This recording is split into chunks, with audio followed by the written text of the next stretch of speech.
When colour fades, it becomes beautiful. When flowers dry, they become beautiful. When buildings start to crumble in Italy or Liguria, they still remain beautiful.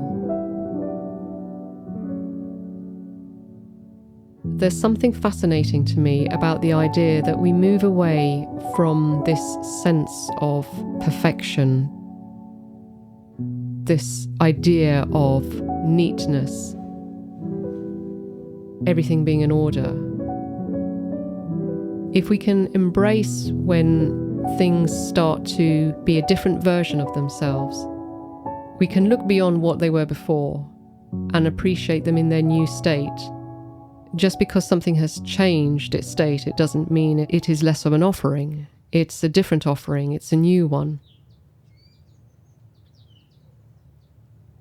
My name is Fiona de Lys and I'm an interior colour consultant. I live in a 300-year-old cottage with a very moody atmosphere. This cottage has really been an opportunity for me to grow and develop as a person, and within my space that I hold here is a narrative which I've curated with objects that remind me of my roots, my Italian roots, my connection to my English roots, and this sense of a dual life that I live in Italy and in England. The style has very much developed from the origins of an arts and crafts background. Quite simple design, but also interesting motifs, and the idea of a ruggedness and raw aesthetic that comes from Italy.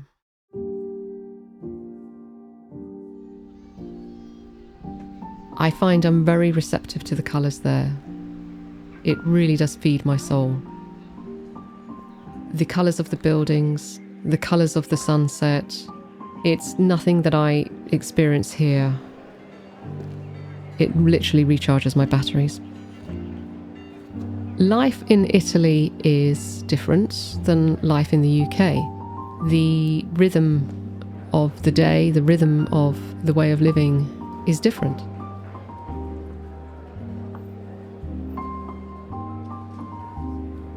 I can shop locally at the local markets for fresh produce, fresh fruit and vegetables.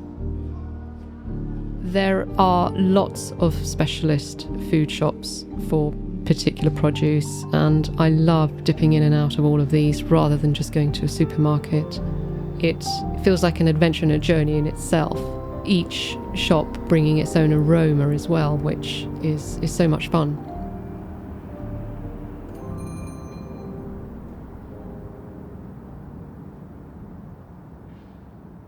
My house is very much built up through layers, which is interesting because I had studied set design as I was growing up. Without intention, that the house has actually developed through layers. And these layers are brought to life with the colours I've chosen. It's really about a calmness. The front of the house is a much deeper, stronger colour. Reminds me of the heat of Liguria, the heat bouncing off the ground. It's a very deep, deep orangey brown colour, and there are accents of even darker colours which really link to perhaps more the woodlands of England, whereas the ceiling colour is a very, very soft, muted, earthy orange, and that definitely reminds me of some of the buildings in Liguria.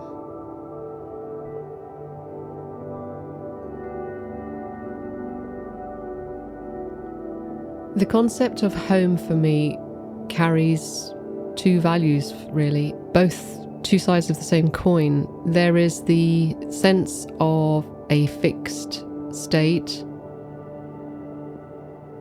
one which is connected to a sense of belonging, one's roots, one's identity.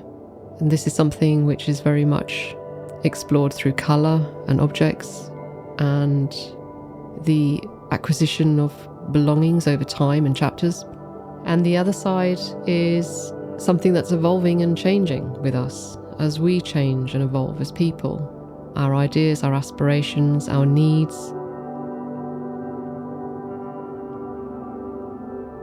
The majority of my clients that come to me for colour consultancy are going through a change in their life or have been through one. I would say probably 80% of my clients have experienced a change in their life. And so this idea of regenerating home is really symbolic of a regeneration of ourselves.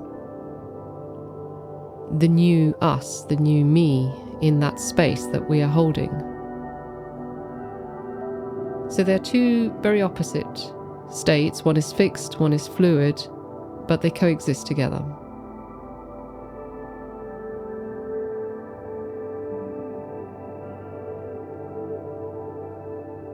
The colours in my cottage vary from a very soft, delicate colour at the back of the property, which was inspired by a monastery that I love to visit.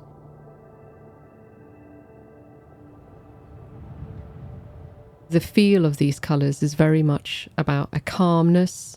The colour almost disappears. It's not meant to be seen, for me anyway. It's meant to hold the space so that my eye is drawn to the textures, the simplicity of the objects in this room. So terracotta bowls, perhaps chipped so you can see their raw and rugged undercoats, baskets, interesting baskets.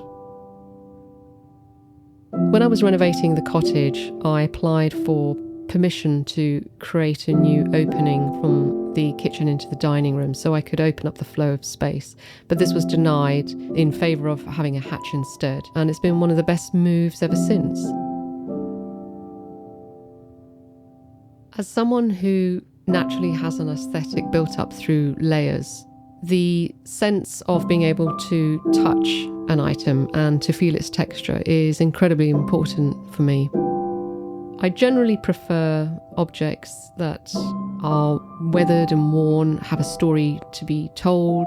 Usually these come in the form of containers and vessels that are made out of earthenware and clay. A vessel is an object for containment. The containment originally would have been for something very precious: oils, water, wine. So from a philosophical perspective, the idea of containment for things that are precious and that we are vessels in our own life, containing precious memory, holding emotion. For me, there's a symbolic relevance to the vessel. When I designed my kitchen, the rule I had was freestanding. I needed to have a freestanding kitchen as much as possible. This really reminded me of my mother's aunt's place in Lago Maggiore. The intention behind the design for the kitchen was to have something very simple, very pared back, with all emphasis drawn on flavour and aroma and texture. In creating the kitchen, one piece of furniture that houses all my pots and pans and cutlery and dried foodstuffs is my grandfather's credenza. It is a miracle that it actually fits in the kitchen because the ceiling is slanted, and I recall the day it was delivered by the Italian transport people, and they were insistent that it wasn't going to fit in, and I was adamant it would. And sure enough, it did, but literally by the space of a sheet of paper on one side, you actually cannot get a sheet of paper into the corner on one side of the credenza where it meets the ceiling.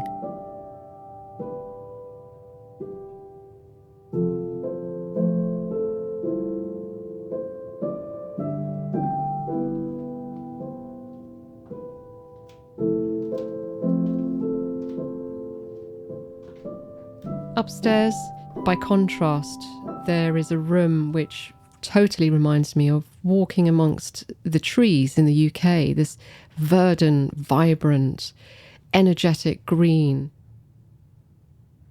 It reminds me of walking in the morning and the sun streaming through the green leaves and just feeling completely bathed in green light. That was the intention for that room.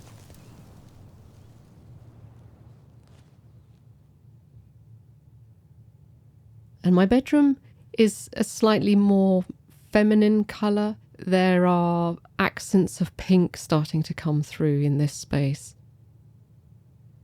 The ceiling is a pinky terracotta and the walls are a shaded purpley pink, and the woodwork is a deep orangey brown colour, and all these colours just totally come to life with the accents of the curtains and all the artwork that I have behind my head in that space.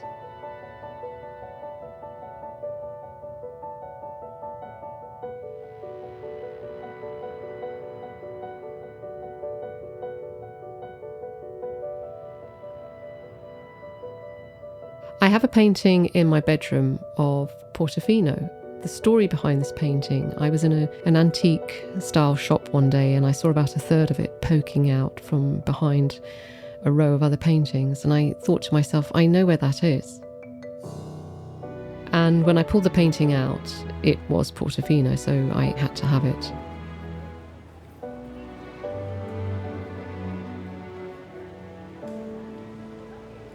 I particularly like the painting because it's quite naive, it's quite a rustic, rugged aesthetic, which is complete contrast to Portofino, which is very refined, very exclusive. I still love visiting at the right time of year when it's quiet. It's a joy for me to see some of the buildings that are very skinny and tall painted in such extraordinary and interesting ways. And in fact, some of the oldest buildings there are my favourite in the area.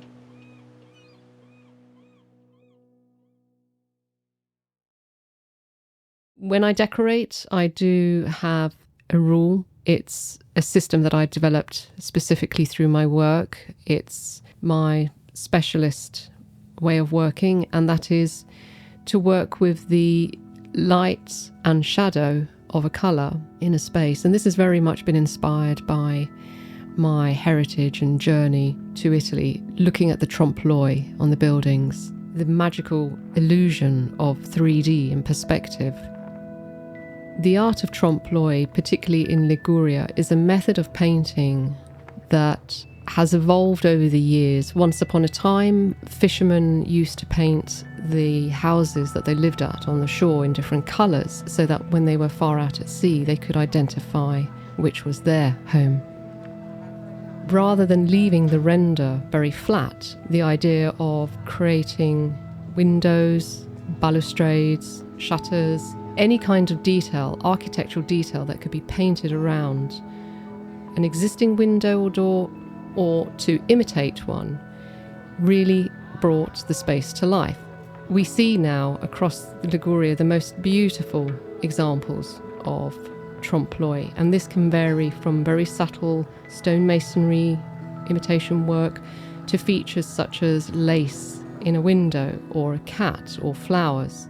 You really have to look up when you're there and not look down. You need to look up and see what is actually happening above you.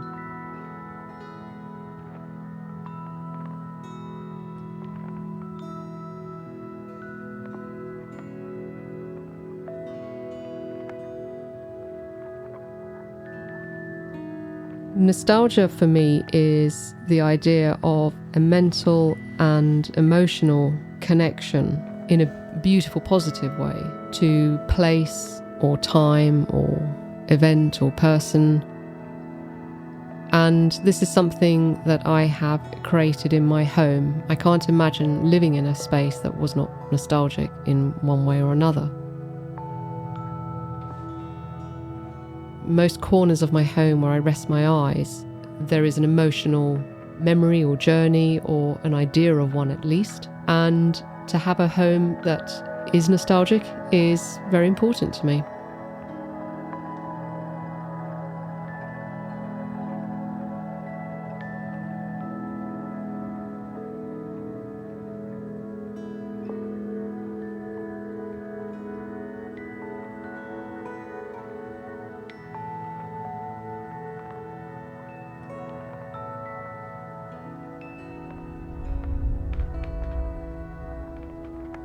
The bathroom was an interesting choice. The bathroom, really I wanted to be reminded of swimming through seaweed in Sardinia.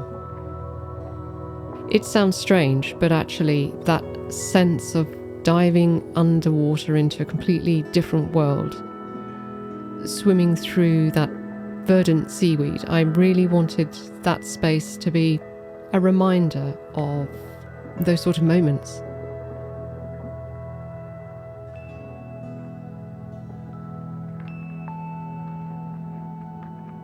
The pop in the house really is probably the little guest bedroom, which I've treated as a jewel box.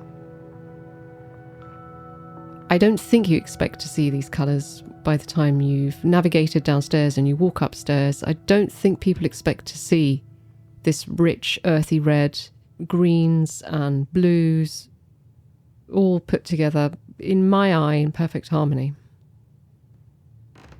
The light in my cottage is very, very moody and mysterious. It moves in a very beautiful and gentle way. It completely changes the atmosphere of the room, and I think this is really because the windows are quite low and the ceilings are low too. So you get a lot of shadow and movement operating throughout the cottage. My cottage has evolved over the years, over the 12 years I've been here. And I think it's true to say that with each new chapter of my life, I have used that as an opportunity to change and develop and improve my home. I strongly believe in the idea of an aesthetic narrative. I strongly believe that there is a dialogue between oneself and their space. It's a very intimate and personal dialogue. When you look at colours or objects that perhaps might take you to places that hold fond memories, there is also the idea that you can perhaps aspire to a feeling that you haven't had before. And this is also very important, something new, a new journey.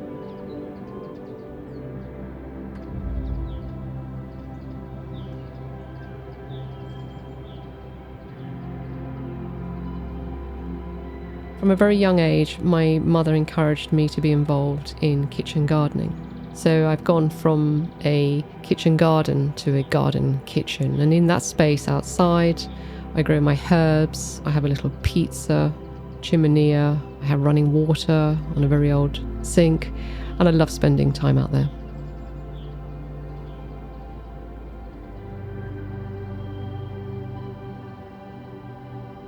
I spend as much time as possible outside, weather permitting. I'm definitely someone who loves to be outdoors, and the introduction of the pergola has helped facilitate this even more.